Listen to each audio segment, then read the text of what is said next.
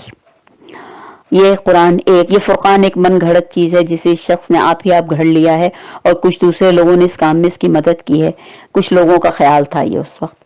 یہ بڑا ظلم اور سخت جھوٹ ہے جس پر یہ لوگ اتر آئے ہیں۔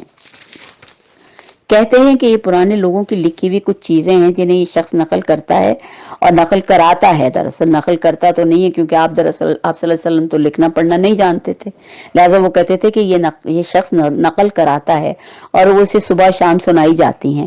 اے نبی، ان سے کہو کہ اسے نازل کیا گیا ہے اس نے، اور نازل بھی اس نے کیا ہے جو زمین و آسمانوں کے بھید جانتا ہے۔ حقیقت یہ کہ وہ بڑا غفور الرحیم ہے۔ کہتے ہیں یہ کیسا رسول ہے جو کھانا بھی کھاتا ہے، بازاروں میں بھی گھومتا پھرتا ہے؟ کیوں نہ اس کے پاس کوئی فرشتہ بھیجا گیا جو ہمیشہ اس کے ساتھ رہتا ہو اور وہ نہ ماننے والوں کو دھمکاتا، یا اور کچھ نہیں تو اس کے لیے کوئی خزانہ ہی اتار دیا جاتا، یا اس کے پاس کوئی ایسا باغ ہی ہوتا جس سے یہ اطمینان سے روزی حاصل کرتا۔ یہ ظالم کہتے ہیں کہ تم لوگ تو ایک سحرزدہ آدمی کے پیچھے لگ گئے ہو۔ دیکھو کیسی کیسی حجتیں یہ لوگ تمہارے بارے میں پیش کر رہے ہیں۔ یہ ایسے بہکے ہوئے ہیں کہ ٹھکانے کی کوئی بات ان کو نہیں سوچتی۔ بڑا ہی بابرکت ہے وہ جو اگر چاہے تو ان کی تجویز کردہ چیزوں میں سے بھی زیادہ بڑھ چڑھ کر تم کو دے سکتا ہے۔ ایک نہیں بہت سے باغ جن کے نیچے بہریں بہتی ہوں اور بڑے بڑے محل دے سکتا ہے۔ اصل بات یہ ہے کہ یہ لوگ اس گھڑی کو جھٹلا چکے ہیں، اور جو اس گھڑی کو، یعنی خاص طور پر قیامت کی گھڑی کو، اور جو اس گھڑی کو جھٹلائے اس کے لیے ہم نے بھڑکتی ہوئی آگ مہیا کر رکھی ہے۔ جب وہ دور سے ان کو دیکھے گی تو یہ اس کے غضب اور جوش کی آواز سن لیں گے، اور جب یہ دس بستہ یعنی قطار در قطار ایک تنگ جگہ میں ٹھونسے جائیں گے تو اپنی موت کو پکارنے لگیں گے۔ اس وقت ان سے کہا جائے گا، آج ایک موت کو نہیں بہت سی موتوں کو پکارو۔ ان سے پوچھو یہ انجام اچھا ہے یا وہ ابدی جنت جس کا وعدہ اللہ رب العزت نے تم سے کیا ہے اور تم ان پرہیزگاروں سے کیا ہے جو ان کے عمل کی جزا اور ان کے سفر کی آخری منزل ہوگی، جس میں ان کی ہر خواہش پوری ہوگی، جس میں وہ ہمیشہ رہیں گے، جس کا عطا کرنا تمہارے رب کے ذمے ایک وعدہ ہے۔ اور یہ وہی دن ہوگا جب کہ تمہارا رب ان لوگوں کو بھی گھیر لائے گا اور ان کے ان معبودوں کو بھی بلائے گا جنہیں آج یہ اللہ کو چھوڑ کر پوج رہے ہیں۔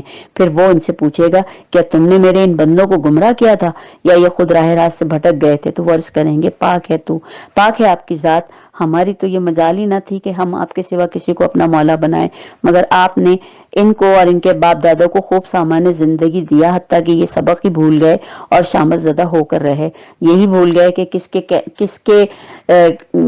کی قدرت سے ان کو یہ سب چیزیں ملی ہیں۔ یوں جھٹلا دیں گے وہ تمہارے معبود تمہاری ان باتوں کو جو تم آج کہہ رہے ہو، یعنی ان کے معبود بھی جھٹلا دیں گے۔ پھر نہ تم اپنی شامت کو ٹال سکو گے، نہ کہیں سے مدد پا سکو گے، اور جو کچھ بھی تم میں سے جو ظلم کرے گا تو ہم اس کو سخت عذاب کا مزہ چکھائیں گے۔ اے نبی، تم سے پہلے جو رسول بھی ہم نے بھیجے وہ سب بھی کھانا کھانے والے اور بازاروں میں چلنے پھرنے والے انسان ہی تھے، لوگ ہی تھے۔ دراصل ہم نے تم لوگوں کو ایک دوسرے کے لیے آزمائش کا ذریعہ بنا دیا ہے۔ کیا تم صبر کرتے ہو؟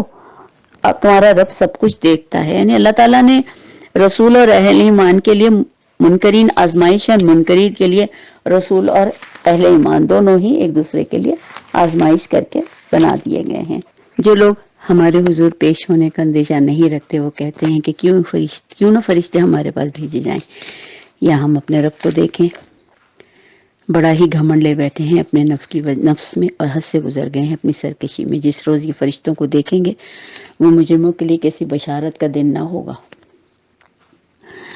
چیخ کر کہیں گے کہ اللہ کی پناہ، جو کچھ بھی کیا ہے ان کا ہی کیا دھرا ہے، اسے لے کر ہم غبار کی طرح اڑا دیں گے۔ بس وہی لوگ جو جنت کے مستحق ہیں اس دن اچھی جگہ ٹھہریں گے اور دوپہر گزارنے کو عمدہ مقام پائیں گے۔ یعنی ان کے لیے صرف اتنا ہی وقت ہوگا کہ وہ صبح سے دوپہر تک ان کا سارا حساب کتاب بھی ہو جائے گا اور وہ دوپہر کے وہ جنت میں پہنچا دیے جائیں گے۔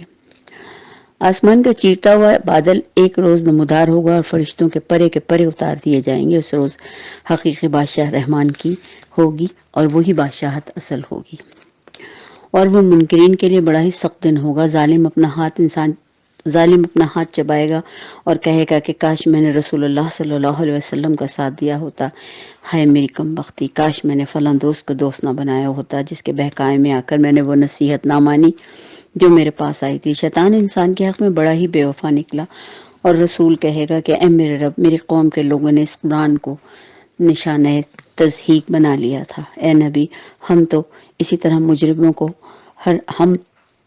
ہم تو اسی طرح ہر نبی کے لیے مجرموں کو اس کا دشمن بنا دیتے ہیں، اور تمہارے لیے تمہارا رب ہی رہنمائی اور مدد کو کافی ہے۔ منکرین کہتے ہیں کہ اس شخص پر سارا قرآن ایک ہی وقت میں کیوں نہ اتار دیا گیا؟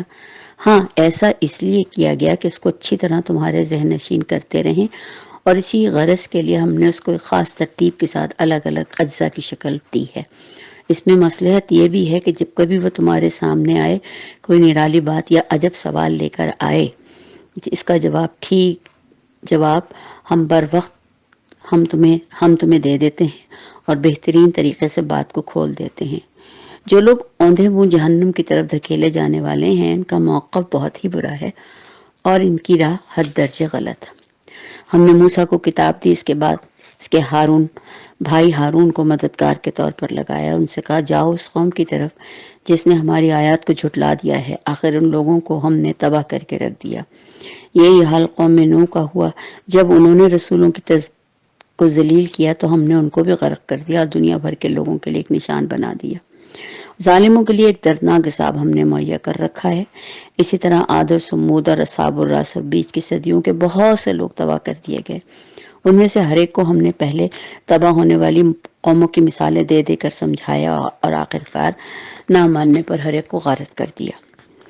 اس بستی پر تو ان کا گزر ہو چکا ہے جس پر بدترین بارش برسائی گئی تھی۔ کیا انہوں نے اس کا حال نہ دیکھا؟ مگر یہ موت کے بعد دوسری زندگی کی توقع ہی نہیں رکھتے۔ جب اللہ کے سامنا کرنے کو بھول جاتے ہیں نا تو یہ سب حرکتیں ہوتی ہیں۔ یہ لوگ جب تمہیں دیکھتے ہیں تو تمہارا مذاق بنا لیتے ہیں، کہتے ہیں کیا یہ شخص ہے جسے خدا نے رسول بنا کر بھیجا ہے؟ اس نے تو ہمیں گمراہ کر کے اپنے معبودوں سے برگشتہ ہی کر دیا ہوتا اگر ہم اپنی عقیدت میں جم نہ گئے ہوتے۔ اچھا وہ وقت دور نہیں جب عذاب دیکھ کر انہیں خود معلوم ہو جائے گا کہ کون گمراہی میں دور نکل گیا تھا۔ تم نے کبھی اس شخص کے حال پر غور کیا جس نے اپنے خواہش نفس کو اپنا خدا بنا لیا؟ کیا تم ایسے شخص کو راہ راست لانے پر وعدہ کر سکتے ہو یا اس کا ذمہ لے سکتے ہو؟ کیا تم سمجھتے ہو کہ ان میں اکثر لوگ سنتے اور سمجھتے ہیں تو جانوروں کی طرح، بلکہ ان سے بھی گئے گزرے۔ تم نے دیکھا نہیں کہ تمہارا رب کس طرح سایہ پھیلا دیتا ہے؟ اگر وہ چاہتا ہے تو اسے دائمی سایہ بنا دیتا ہے۔ ہم نے سورج کو اس پر دلیل بنایا، پھر جیسے جیسے سورج اٹھتا ہے ہم اس کے سائے کو رفتہ رفتہ اپنی طرف سمیٹتے جاتے ہیں۔ وہ اللہ ہی ہے جس نے رات کو تمہارے لیے لباس اور نیند کو سکون موت اور دن کو جی اٹھنے کا وقت بنایا، اور وہی ہے جو اپنی رحمت کے آگے ہواؤں کو بشارت بنا کر بھیجتا ہے، پھر آسمان سے پاک پانی نازل کرتا ہے تاکہ ایک مردہ علاقے کو اس کے ذریعے زندگی بخشے اور اپنی مخلوق میں سے بہت سے جانوروں اور انسانوں کو سیراب کرے۔ اس کرشمے کو ہم بار بار ان کے سامنے لاتے ہیں تاکہ وہ کچھ سبق لیں، مگر اکثر لوگ ناشکری میں حد سے آگے نکل جاتے ہیں، اور اس کرشمے کو ہم بار بار اس لیے بھی لاتے ہیں کہ لوگوں کو سمجھنے میں آسانی ہو، اور لیکن وہ کوئی دوسرا رویہ اختیار کرنے سے انکار کر دیتے ہیں۔ اگر ہم چاہتے تو ایک بستی میں ایک خبردار کرنے والا اٹھا کر کھڑا کر دیتے، بس اے نبی کافروں کی بات ہرگز نہ مانو، اس قرآن کو لے کر اس کے ساتھ زبردست جہاد کرو، اور وہی ہے جس نے دو سمندروں کو ملا رکھا ہے، ایک لذیذ شیریں اور دوسرا تلخ و شور، دونوں کے درمیان ایک پردہ حائل ہے، ایک رکاوٹ ہے جو انہیں گڑبڑ ہونے سے روکے ہوئے ہے، اور وہی ہے جس نے پانی سے ایک بشر پیدا کیا، پھر اس سے نسب اور سسرال کے دو الگ سلسلے چلائے۔ تیرا رب بڑا ہی قدرت والا ہے، اس خدا کو چھوڑ کر لوگ ان کو پوج رہے ہیں جو نہ ان کو نفع پہنچا سکتے ہیں نہ نقصان، اور پھر اس پر یہ کہ یہ کافر اپنے رب کے مقابلے میں ہر باقی کا مددگار بنا ہوا ہے۔ اے نبی، تم کو ہم نے بس ایک بشارت دینے والا خبردار بنانے والا بنا کر بھیجا ہے۔ ان سے کہہ دو کہ میں اس کام پر میں تم سے کوئی اجرت نہیں مانگتا، بس میری اجرت یہی ہے کہ جس کا جی چاہے وہ اپنے رب کا راستہ اختیار کر لے۔ اے نبی، اس خدا پر بھروسہ رکھو جو زندہ ہے اور کبھی مرنے والا نہیں، اس کی حمد کرو اس کی تسبیح کے ساتھ، اور اپنے بندوں کے گناہوں سے بس اسی کا باخبر ہونا کافی ہے۔ وہ جس نے 6 دنوں میں آسمان اور زمین کو اور ان ساری چیزوں کو بنا کر رکھ دیا جو آسمان اور زمین کے درمیان ہے. پھر آپ ہی وہ عرش پر جلوہ افروز ہوا. اور رحمان کی اس شان کو بس کسی جاننے والے سے پوچھو. ان لوگوں سے جب کہا جاتا ہے اس رحمان کو سجدہ کرو تو کہتے ہیں کہ رحمان کیا ہوتا ہے؟ کیا بس جسے تو نے کہہ دیا ہم اسی کو سجدہ کرتے پھریں؟ یہ دعوت ان کی نفرت میں الٹا اور اضافہ کر دیتی ہے. ظاہر ناپسند تھا اس لیے اور زیادہ نفرت کرتے ہیں. بڑا متبرک ہے وہ جس نے آسمان میں برج بنائے اور اس میں چراغ اور ایک چمکتا چاند روشن کیا. وہی ہے جس نے رات اور دن میں ایک دوسرے کو جانشین بنایا اور ہر ایک شخص کو اس سے سبق لینا چاہیے, اس کا شکر گزار ہونا چاہیے. رحمان کے اصل بندے وہ ہیں جو زمین پر نرم چال پر چلتے ہیں اور جاہل ان کے منہ میں آئے تو کہہ دیتے ہیں کہ تم کو سلام. جو اپنے رب کے حضور سجدے اور قیام میں راتیں گزارتے ہیں, جو دعائیں کرتے ہیں کہ اے ہمارے رب جہنم کے عذاب سے ہم کو بچا لے. اس کا عذاب تو جان کا لاگو ہے, وہ تو بڑا ہی برا مقام ہے. جو خرچ کرتے ہیں تو نہ فضول خرچی کرتے ہیں نہ بخل, بلکہ ان کا خرچ دونوں انتہاؤں کے درمیان اعتدال پر رہتا ہے. جو اللہ کے سوا کسی کو معبود نہیں بناتے, اللہ کے حرام کی بھی کسی چیز کو ناحق حلال نہیں کرتے اور نہ زنا کے مرتکب ہوتے ہیں. یہ کام جو کرے وہ اپنے گناہ کا بدلہ پائے گا. قیامت کے روز اس کو ضرور عذاب دیا جائے گا اور اسی میں وہ ہمیشہ ذلت کے ساتھ پڑا رہے گا, الا یہ کہ کوئی ان گناہوں کے بعد توبہ کر چکا ہو اور ایمان لا کر عمل صالح کرنے میں لگا ہوا ہو, تو ایسے لوگوں کی برائیوں کو اللہ بھلائیوں سے بدل دے گا. وہ بڑا غفور و رحیم ہے. جو شخص توبہ کر کے نیک عمل اختیار کرتا ہے تو وہ اللہ کی طرف پلٹ آتا ہے جیسا کہ پلٹنے کا حق ہے. اور رحمان کے بندے وہ ہیں جو جھوٹ کے گواہ نہیں بنتے. کسی لغو اور برے کام پر ان کا گزر ہو جائے تو شریف آدمیوں کی طرح گزر جاتے ہیں, جنہیں اگر ان کے رب کی آیات سنا کر نصیحت کی جاتی ہے تو وہ اس پر اندھے اور بہرے بن کر نہیں رہ جاتے. جو دعائیں مانگتے ہیں کہ اے اللہ, اے ہمارے رب, ہمیں اپنی بیویوں اور اپنی اولاد سے آنکھوں کی ٹھنڈک دے اور ہم کو پرہیزگاروں کا امام بنا. یہ ہیں وہ لوگ جو اپنے صبر کا پھل منزل اور اچھی منزل اور بلند منزل کی شکل میں پائیں گے. آداب و تسلیمات سے ان کا استقبال ہوگا, وہ ہمیشہ وہاں رہیں گے. کیا ہی اچھا ٹھکانہ ہے اور وہ مقام. اے نبی لوگوں سے کہو میرے رب کو تمہاری کیا حاجت پڑی ہے اگر تم اس کو نہ پکارو. اگر تم ہمیں اگر ضرورت نہیں ہے تو اور اللہ کو تو ویسے بھی کوئی ضرورت نہیں ہے. دعا مانگنا اور اس کو پکارنا تو ہماری ضرورت ہے. اسی لیے اللہ آپ صلی اللہ علیہ وسلم سے کہہ رہا ہے کہ لوگوں سے کہہ دو کہ میرے رب کو تمہاری کیا حاجت پڑی ہے اگر تم اس کو نہ پکارو. اب جب کہ تم نے جھٹلا دیا ہے تو ان قریب وہ سزا پاؤ گے جب کہ جان چھڑانی محال ہو جائے گی. الحمدللہ رب العالمین کہ ہماری سورہ فرقان مکمل ہوئی. اب انشاءاللہ اگلی نشست میں ہم سورہ شورا شروع کریں گے. وآخر دعوانا الحمدللہ رب العالمین.